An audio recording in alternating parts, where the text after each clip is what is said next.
Okay, gonna bang this one out real quick. I am into round 2 of my COVID vaccine, so I feel kind of is a word for it anyway. Hi, my name is Tommy. Operative optimization, Starfinder, min-maxing for fun and profit. If you're liking what you're seeing, like, subscribe, and ding the bell. Stay caught up with all your stuff.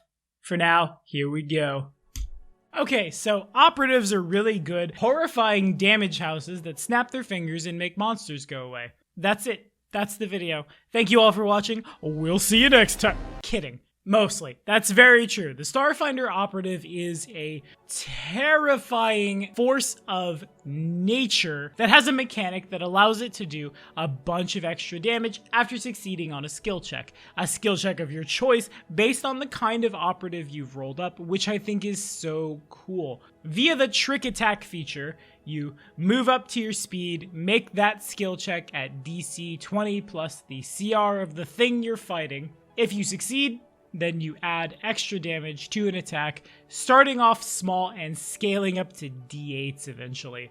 The design space is wide open for like the servant of a deity who is using their mysticism, or a ranger figure who's using survival, or a super hacker man who uses their computer skill, or for us, the standard issue, God, when I circle back, I'm doing something really weird though, Ghost, who's rolling stealth. Flavor to taste how that works for you. It's made on purpose to be very one-size-fits-all flavor. So long as you're using a melee weapon with the operative special property or any small arm, I'm gonna go ahead and say it here now before we talk about anything else. The operative wants to be trick attacking up until like level 13 or so, and quad attack just because the math is so much better. You never take the multi-attack penalty, but still get a boatload of extra dice. Anyway, down to the mechanics today, it's an android. Are there a lot of other crazy things we could get up to? Yeah, sure, definitely. But today, because the operative is so good, I really just want to focus on, here's the basic good thing that one can put together.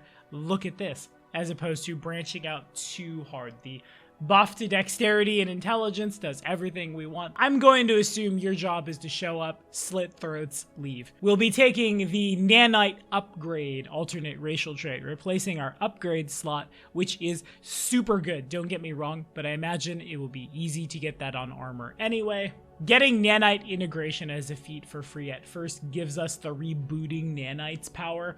Whenever you fail a save against an effect that would cause you to gain the asleep, blinded, confused, cowering, dazed, dazzled, deafened, exhausted, fatigued, frightened, nauseated, panicked, shaken, sickened, staggered, stunned, or unconscious. Did we miss anything? I feel like that's like every condition short of dead. You can spend a resolve point as a reaction to try to save again. If you succeed, the condition ends, though you still suffer any other effects of the original failed save. So like if that fireball happened to dazzle you also, you're still gonna take the damage, but you're not shut off. There are, of course, a lot of really terrifying effects here that can cause the big damage house to just straight shut off. And we don't want that. That's not our jam.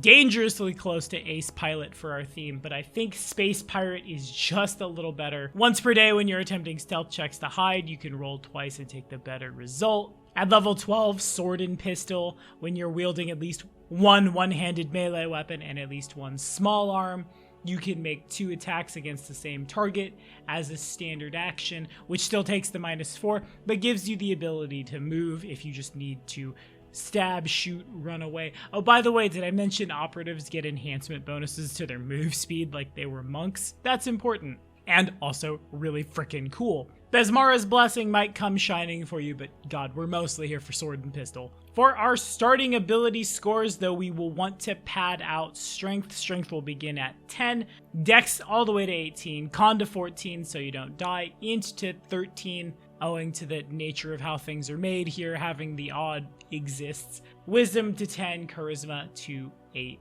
Again, make your strength go high because there's not a great dex to damage ability with your melee weapons, at least that this humble YouTuber is aware of. This is the part where they in the comments say, no, you do this, and we all learn together. For our feats, first up, level 1, we'll take Sidestep.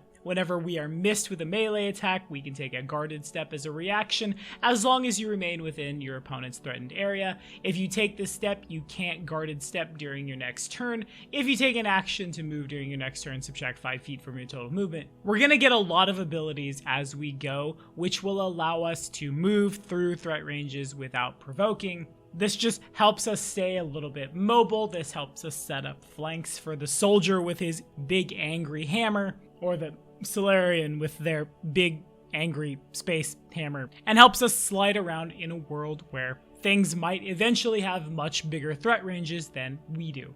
Deadly aim at level 3 once our BAB supports it. Right, I know, this is confusing. Not the best feat in the world. And since we can only use this when we're attacking or full attacking, we can't use this while doing a trick attack.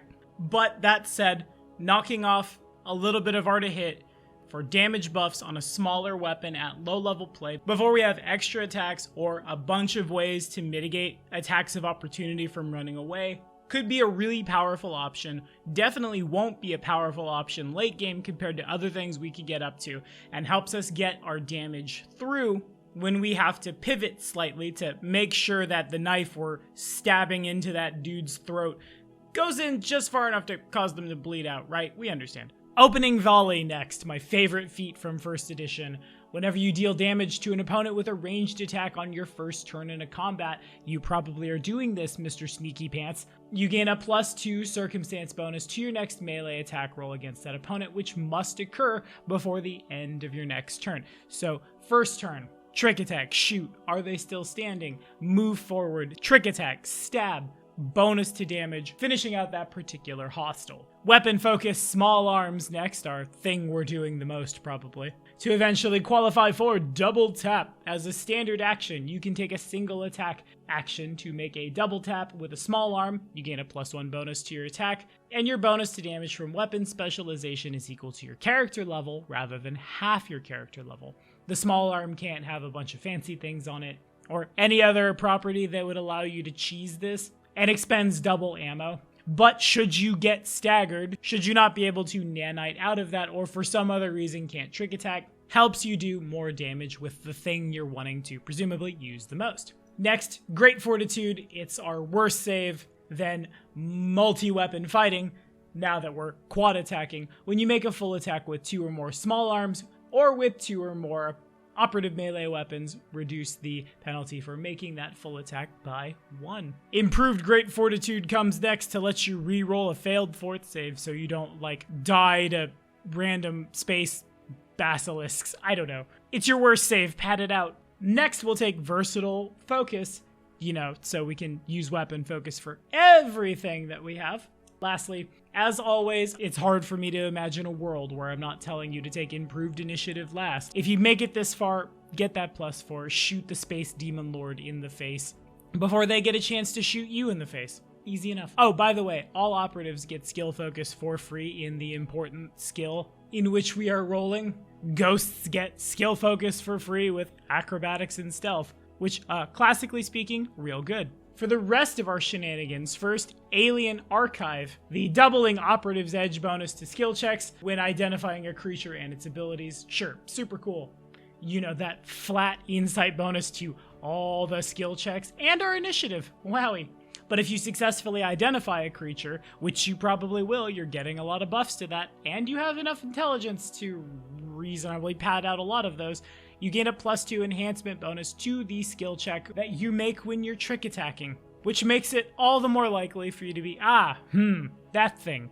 Go for its head, and then shoot its head. Or alternatively, no, it's actually that thing. Go for its head, I suppose, and then trick attack it to death. With me so far? I thought you might be. Uncanny Mobility next. When you make a trick attack, if you chose the target of your trick attack before you moved, your movement doesn't provoke add-ops from the thing you're running away from and then shooting. When you use your standard action to move, you can choose one creature. You don't provoke attacks of opportunity from that creature if you just have to double move away. Staggering Shot comes next for your debilitating trick. Hey, let's talk about those. That's important. As an operative beginning at 4th level, when you succeed both at the skill check and attack roll of your trick attack, you can choose to make a target flat-footed or off target until the beginning of your next turn. Or, for us, Staggering shot. A target must succeed at a fort save or be staggered until the beginning of your next turn. They're immune to staggering shot for 24 hours after.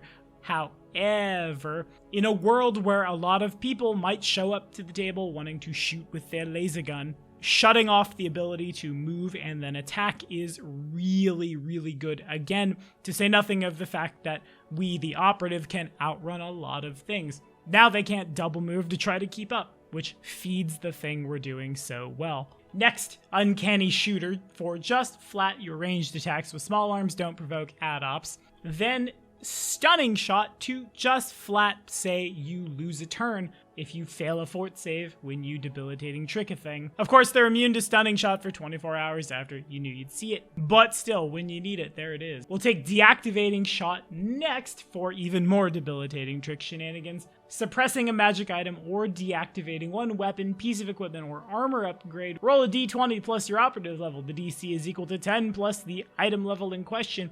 If you succeed, the device is deactivated. The magic is suppressed until the beginning of your next turn. The device's owner can spend a move action and attempt an engineering check or mysticism check as appropriate against your operative exploit DC to try to make the thing get fixed. Or you can use this to temporarily deactivate a robot or construct with a magical subtype, think a golem. It's a baby dispel magic or baby shut the power armor off. Real scary is what I'm saying. Next, multi-attack mastery. When you use triple or quad attack to attack the same target with all of your attacks. After your full attack is complete, if at least 2 of your attacks hit, you can apply a debilitating trick. So we aren't losing out from not trick attacking when we're just blam, blam, blam, blam into somebody, or knife sound, knife sound, knife sound, knife sound. I value that just slightly higher than Knockout Shot, which we'll take as soon as we're able. They're immune for 24 hours after you knew you'd see it, but when you hit them with the thing, fort save, or they fall unconscious for a minute, giving you time to run away from the battlefield, take all their stuff, then run away from the battlefield, or slit their throat, then run away from the battlefield.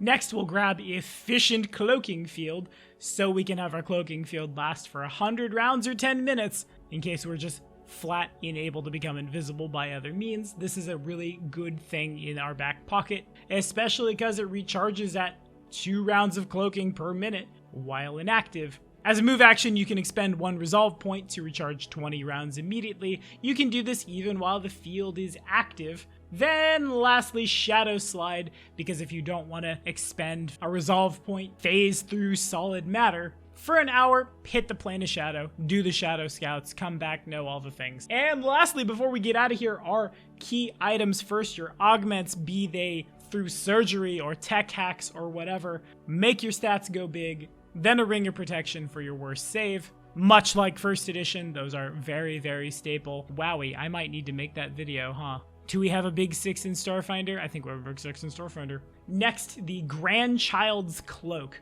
will render you invisible as you activate it as a move action for as much as you can feed that battery. The greater variant, or greater invisibility, lets you continue to pound that damage home. And then lastly, I found this one on Reddit. I can't claim this one on my own, but it's just so good for operatives and really anyone who wants to be a sniper. The Called Fusion, the ability to call a weapon back to you. Lots of times folks would use it to have Mjolnir vibes. What if you have to leave the sniper's nest? Yeah, snap your fingers, call the sniper back, have the value for later. Kudos to the person who came up with this. That's so good. Anyway, that's all the time I have for today. What do y'all think? Are you rolling up operatives? What has your experience with the class been so far? Let me know down in the comments. Thank you guys as always so much for watching. We'll see you next time.